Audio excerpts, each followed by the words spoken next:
दोस्तों, हमारे आसपास कई ऐसी चीजें हैं जिन्हें हम देखते हैं, इस्तेमाल करते हैं, मगर हमें कभी ये नहीं पता होता कि वो चीज काम कैसे करती है। ऐसी एक चीज है एसी, जो आजकल तो हम हर जगह देखते ही रहते हैं, मगर हमें इस बात का अंदाजा तक नहीं है कि वो गर्मी को ठंड में कैसे बदल देती है। कैसे वो 30 से 40 डिग्री की गर्मी को 10 मिनट के अंदर गायब कर देती है। क्या छिपा हुआ है इस डब्बे के अंदर जो इस सूरज से टक्कर ले लेता है, ये बताएंगे हम आपको आज के इस वीडियो में कि कैसे काम करता है आपका एसी, क्या होते हैं इसके नुकसान।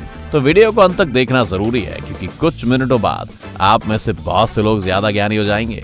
दोस्तों, शायद आप में से बहुत से लोगों को पता होगा कि एसी का फुल फॉर्म होता है एयर कंडीशनर, लेकिन शायद ये कम लोग ही जानते थे कि इसे हिंदी में वातानुकूलक कहा जाता है। क्या आपको पता था? कमेंट बताओ जल्दी से। वैसे एसी का मूल सिद्धांत ये है कि दोस्तों, ये गर्म हवा को सोखता है और उसमें अंदर लगे रेफ्रिजरेंट्स और कॉइल से प्रोसेस होकर के ठंडी हवा को बाहर निकालता है, जिससे वहां का वातावरण ठंडा हो जाता है। इसे ऐसे समझे कि आप एसी को जब ऑन करते हैं और कुछ ना कुछ टेम्परेचर सेट करते हैं, तो एसी में लगा थर्मोस्टेट आपके कमरे के तापमान को और जो आपने टेम्परेचर सेट किया हुआ है उसका डिफरेंस निकाल कर उसी के हिसाब से काम करना शुरू कर देता है और टेम्परेचर को गिराने का काम करने लगता है। एसी की इसी प्रोसेसिंग से हमें गर्मी में भी ठंडक का एहसास मिलता है और कोई शोर भी नहीं होता है। वरना अगर आप पंखे का प्रयोग करते हैं तो आपको थोड़े बहुत शोर का सामना जरूर करना पड़ सकता है, लेकिन एसी में ऐसा नहीं होता है। वैसे आपको बता दें कि एयर कंडीशनर खाली एक डिब्बा नहीं होता, बल्कि इसके मुख्य रूप से 4 भाग होते हैं: इवेपोरेटर, कंप्रेसर, कंडेंसर और एक्सपेंशन वाल्व। इसमें कंप्रेसर और कंडेंसर जो कि कुछ ऐसे दिखते हैं, ये दोनों ही रूम से बाहर लगाए जाते हैं। अब आप चाहें आप स्प्लिट एसी लें या विंडो एसी, दोनों ही केस में कंप्रेसर और कंडेंसर बाहर की तरफ ही होते हैं और इसके ठीक उल्टा इवेपोरेटर और एयर कंडीशनर रूम के अंदर लगे होते हैं। और जो बच चुका है एक्सपेंशन वाल्व, वो इन दोनों के बीच में काम करता है। चलिए अब आपको एक एक करके समझाते हैं कि ये चारों चीजें कैसे काम करती हैं और मिलकर कैसे गर्मी में ठंडक का एहसास दे देती हैं। इवेपोरेटर ये एक तरीके का हीट एक्सचेंज कॉइल होता है। इसमें हीट फिन्स लगे होते हैं जो कि कुछ ऐसे दिखते हैं। इन हीट फिल्म से जब नमी और गर्म हवा टकराती है तो इन पंखों द्वारा गर्मी को सोख लिया जाता है और नमी इन फिन्स के संपर्क में आने से पानी बदल जाती है। फिर एसी से ये वाटर हाउस पाइप के माध्यम से बाहर निकाल दिया जाता है, जिससे हीट एक्सचेंज कॉइल खराब नहीं होती है।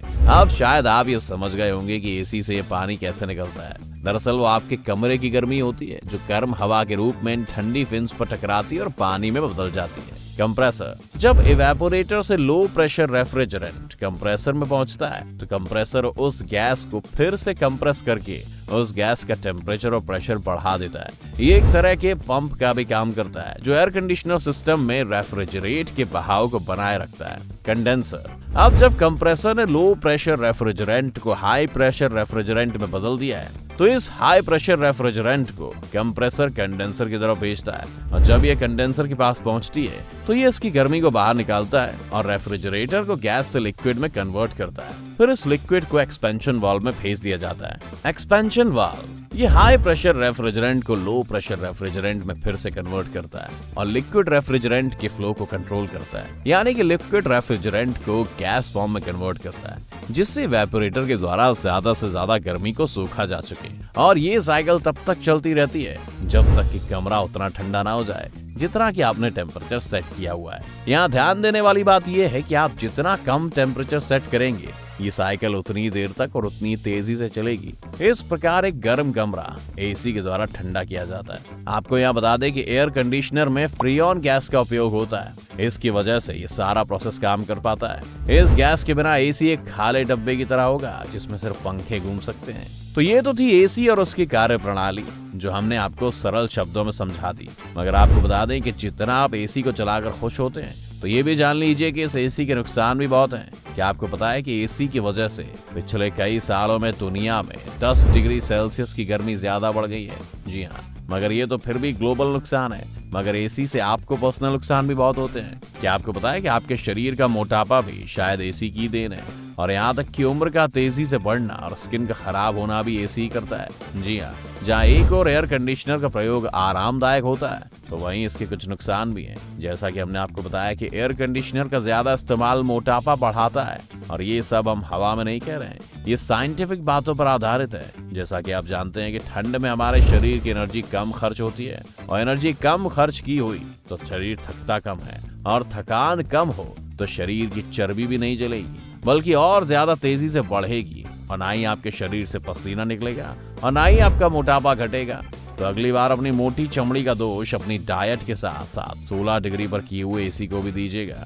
इसके अलावा एसी आपको चिड़चिड़ा भी बना देता है दोस्तों, क्योंकि एयर कंडीशनर की ठंडी हवा से बाहर निकलकर जब आप बाहर नॉर्मल टेम्परेचर में जाते हैं, जो कि अब आपके लिए बहुत ज्यादा गर्म तापमान है, वो आपकी तबीयत को खराब कर सकता है। ये टेम्परेचर कम या ज्यादा करने से आपको सिर दर्द और चिड़चिड़ापन भी महसूस हो सकता है। और इतना ही नहीं, एयर कंडीशनर में लगातार ज्यादा समय तक बैठे रहने से आपको थकान भी महसूस हो सकती है और कुछ ना करने के बाद भी आप इतने थक जाते हैं कि आप कुछ कर भी नहीं पाते। और अभी तो लिस्ट शुरू हुई है। आपको बता दें कि एसी आपकी स्किन को भी अच्छा खासा नुकसान पहुंचाती है, क्योंकि एयर कंडीशनर से स्किन का मॉइस्चर कम होता है, जिसकी वजह से स्किन ड्राई हो जाती है और त्वचा रूखी दिखने लगती है और आपके चेहरे पर उम्र से पहले ही मैच्योरिटी आ जाती है। वो कहते हैं ना, बढ़ती उम्र मानो थम सी जाए, एसी में आते ही उस स्किन की ऐसी की तैसी हो जाती है। वहीं लगातार एसी के कम तापमान में बैठना घुटनों की समस्या भी पैदा कर देता है और आपके शरीर के सभी जोड़ों में दर्द के साथ साथ अकड़न पैदा करता है